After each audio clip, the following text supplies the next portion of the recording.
To those who became wealthy, what are the most overlooked ways to earning money that people should look at? Don't get stuck with analysis paralysis. It's real. Focus on the small steps that push your business forward. For example, don't worry about how you will be able to ship 1,000 items a day when you're selling 0 items a day. If you watch some episodes of Dragon's Den or a similar program where investors look for business opportunities, a lot of entrepreneurs fall into that trap. They start thinking about problems they don't have yet while ignoring those that are a reality. As mentioned above, when you're making money, pretend like you're not. I've possessed this mindset since 2020 and am the most financially secure I've ever been. Spend less than you earn. It can be so much simpler than people make it out to be. Creating a budget spreadsheet of your weekly monthly expenses can be super helpful too. There are many ways to fail at a new business, but successful startups seem to follow a pattern. When my ex and I were discussing the possibility of a side business in hopes that it would take off, her most pressing question was how soon could we lease a Mercedes, because I heard that it's a write-off. A few years after that, she chose to go off on her own path, and now, several decades after our split, she still does not have a successful business. I wonder if people see write-off and think that somehow the item will be free. Have a wealth strategy. The hardest path is having a job career where you are just renting your time to someone else. This is most salaried corporate jobs and hourly paid jobs. To become wealthy doing this long term, you need to rent yourself at a pretty high pay rate and live well below your means for a long time, saving and investing well. More realistically, your career needs to involve building equity in something. That could be starting your own business, or could be getting equity in someone else's business as part of your compensation. As mentioned before, there's no need for this to be anything innovative or sexy. Just something you are able and willing to put the effort into to be competitive and make happy customers. Another way of building equity is having a job with a generous defined retirement pension program and taking full advantage of it.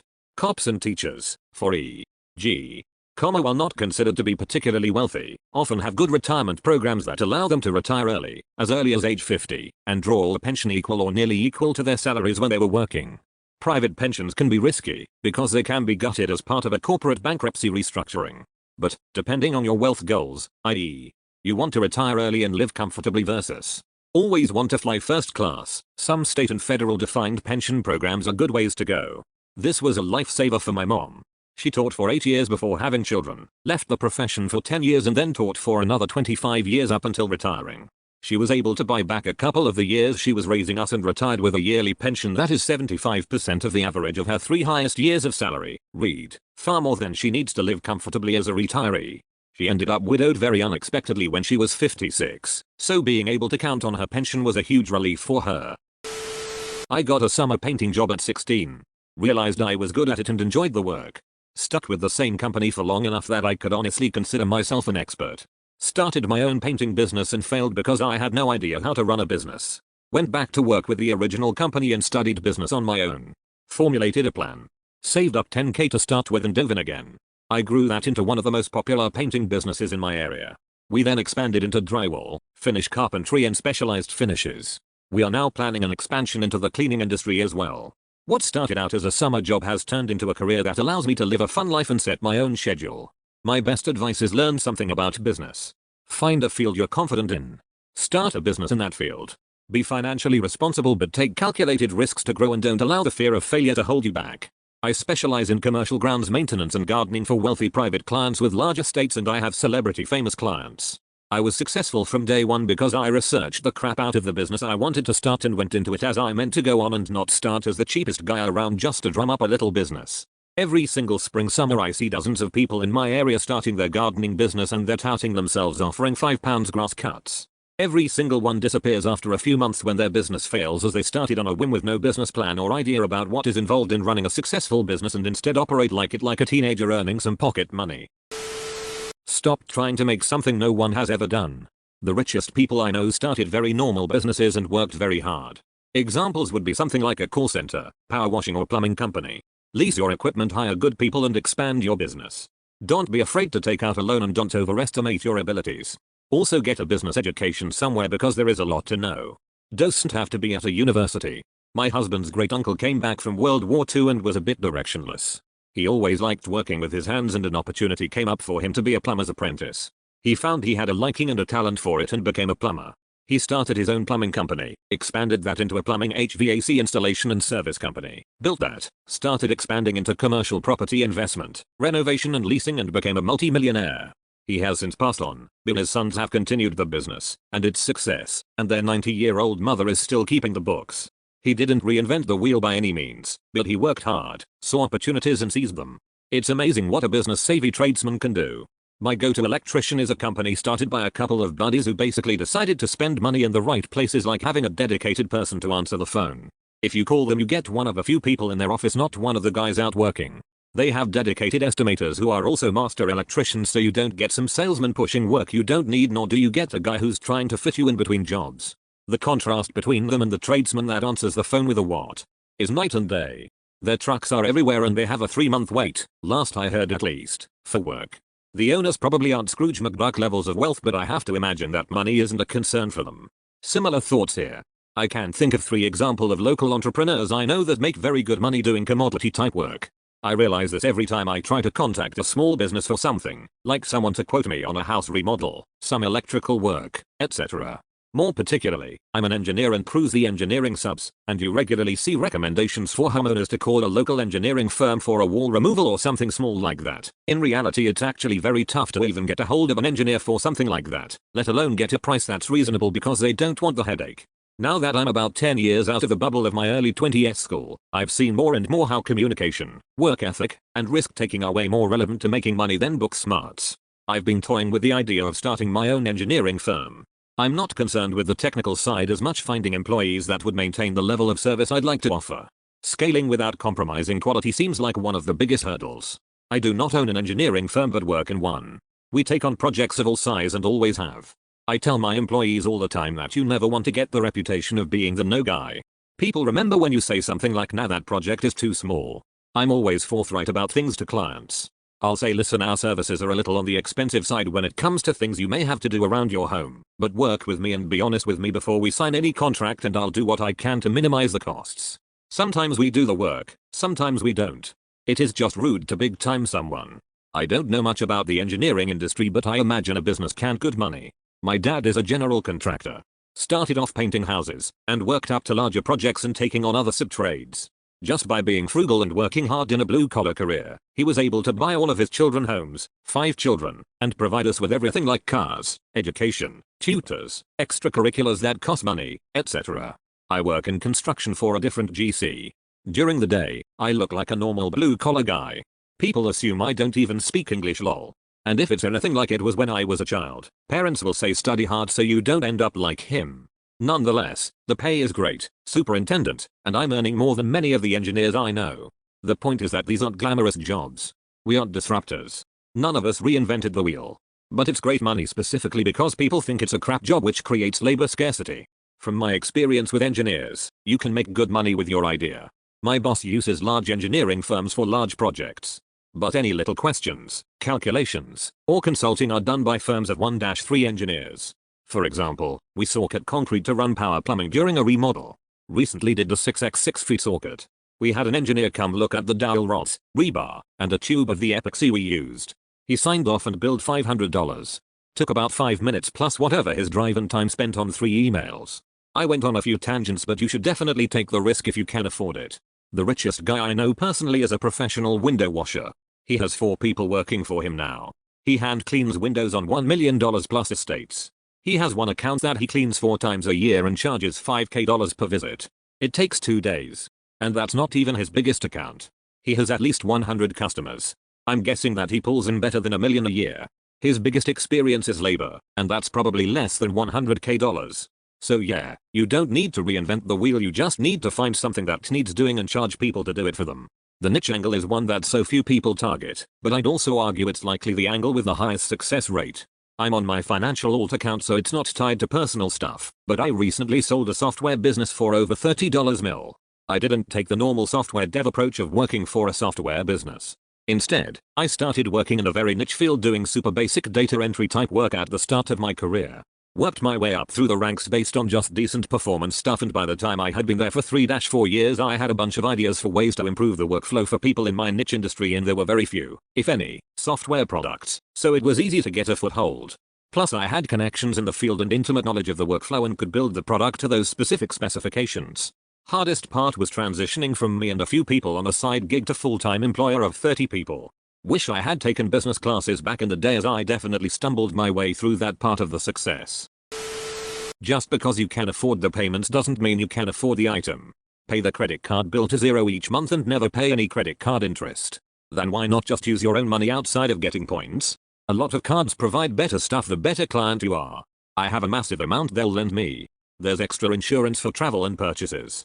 I was using a debit card for a few years and then figured why not get the 2% cash back on all my purchases.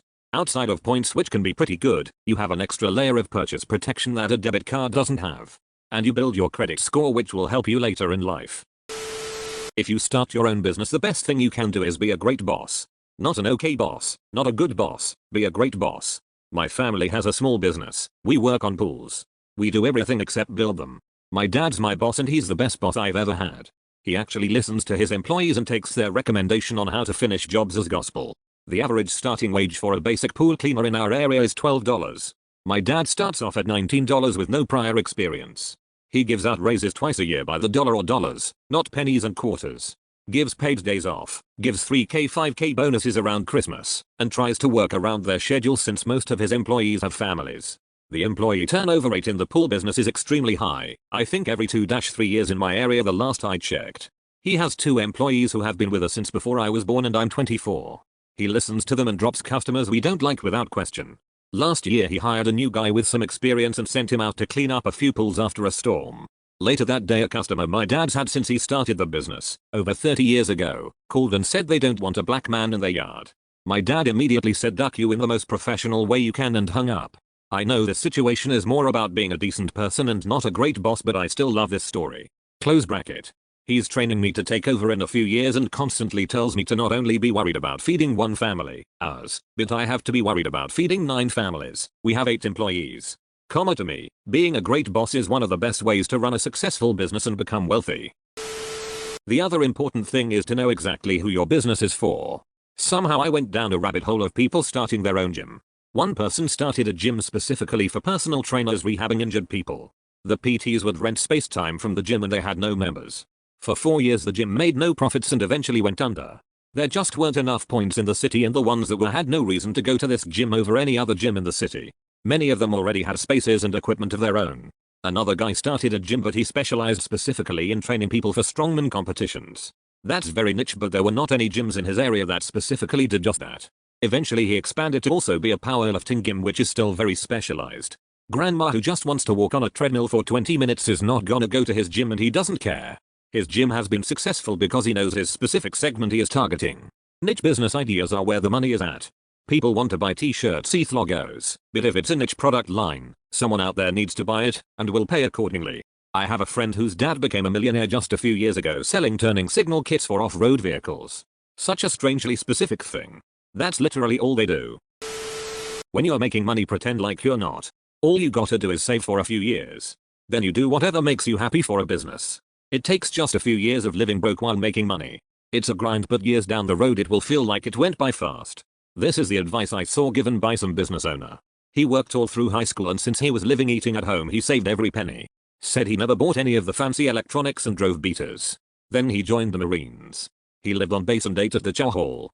Saved all his money. When left the Marines he said he had over $40K saved up, which he used to start a business. Please don't be hard work. It's hard work. I don't consider myself wealthy, but as an IT consultant, I was an employee and earning okay money. I left and started my own business, only me, freelance and contract IT guy, no plans to hire staff or expand, but I'm still 2.5x my prior salary. I've been in IT for 30 years, and know my stuff. Not an overnight success. Anywho, the only way to earn great money is to run a business. You won't ever get wealthy as an employee. Edit, as a manager or higher up in a big company, partner in a law firm, yes, can make good money. I've gone solo self-employed, and earning CEO money. Essentially taking all the fee-earning $, without any management levels above. Simply answer, work hard, don't think about the money, and it will come. This is true, but you'll have work-life balance as an employee that you are likely never to have as a business owner.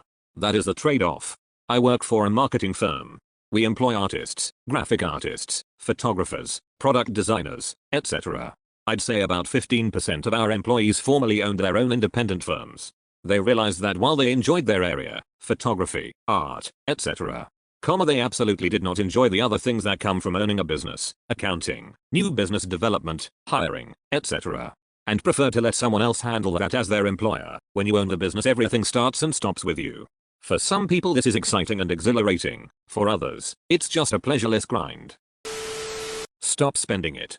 Most people are actually pretty good at offense, making money. It's their defense, keeping money, that sucks. 1. Start a budget sheet. Track all your expenses into various categories, and track all of them. Yes, even that $1.50 candy bar. Track it all. This will tell you where your money is going. 1. Reallocate your spending habits. Set caps on your budgetary categories. Like only $200 more on entertainment and stick to it. 1. Pay yourself first. Put money into your investment accounts first, then spend on luxuries. Do not save what is left after spending. Spend what is left after saving. Also, all hail the chart. If the chart looks low res, you're probably on mobile and conserving bandwidth. Try asking for the desktop version. I work with a bunch of people who get paid about $200,000 a year to barely ever do anything. So I would recommend doing this too, by joining us in the exciting world of big tech. The easiest path into big tech is teaching yourself programming. Programming is easy, but people convince themselves it's hard because of the way it's portrayed in movies. Working on a team of programmers requires a lot of social skills, but people without social skills keep deciding to become programmers. So if you have even just mediocre social skills, and no programming skills, you'll thrive. All the other entry-level people will have actively terrible social skills and no programming skills, and so be worse by comparison. You can actively detract value from the team for years with your terrible programming skills and still get paid anyway. Eventually you will learn to actually program all just by merit of screwing up enough, which is how everyone else also learned to program. The second easiest path into big tech is being a PM. There are many different kinds of PM, program manager, product manager, producer, but none of them require any actual skills or training. You just have to be confident. If you are a confident person with no other skills or knowledge, you'll thrive as a PM. Just tell the programmers to build what your boss wants them to build, and then wait for them to build it. It's okay if it's not actually valuable. 99% of projects are expected to fail in big tech anyway. You'll get paid even if it's all worthless. The third easiest path is designer. To be a designer you have to dress in a hip way and say things that make people think you know what you're talking about. The programmers and PMs will be annoyed by you, but if you dress right they'll believe you're good at your job. You'll probably eventually have to actually cook up some Figma designs, but if the programmers take them and throw them in the garbage can, it's fine. You'll get paid anyway. But beware of trying to be a visual designer. Making art is fun and it is neat to get paid hundreds of thousands of dollars to make art all day, but that job requires actual competence. You have to be better at it than other people, or else everyone will be able to tell and they won't hire you. It's much smarter to be an experienced designer where no one can tell competence from incompetence, like with PMs and engineers. All these jobs will make you into a person with millions of dollars in the bank eventually. If you're like 100% of people in big tech, you will insist that you are not actually wealthy and scoff at any suggestion to the contrary. But the people who serving you $9 coffees will be the same people paying you rent after you bought some property to avoid the taxes from your last bonus. So even though you'll never consider yourself wealthy, 99% of other humans on Earth will. Plus they won't get paid to just completely duck off all day. So I highly recommend this path. Cut out the waste. It's not how much you make, it's how much you keep. Too many people start making the good money and start to show off. Fancy clothes, fancy car, expensive house. All their money is going to interest and waste. The wealthiest people I know don't flaunt it. They're some of the cheapest people I know, because they didn't get rich by wasting money. You couldn't tell it by looking at them, because their money is in the bank, not on display. Hey, thanks for making it all the way to the end, you absolute Chad. You're a legend. If you enjoyed the video please be sure to like and subscribe for more of Reddit's top content. I'll see you in the next video you beautiful people.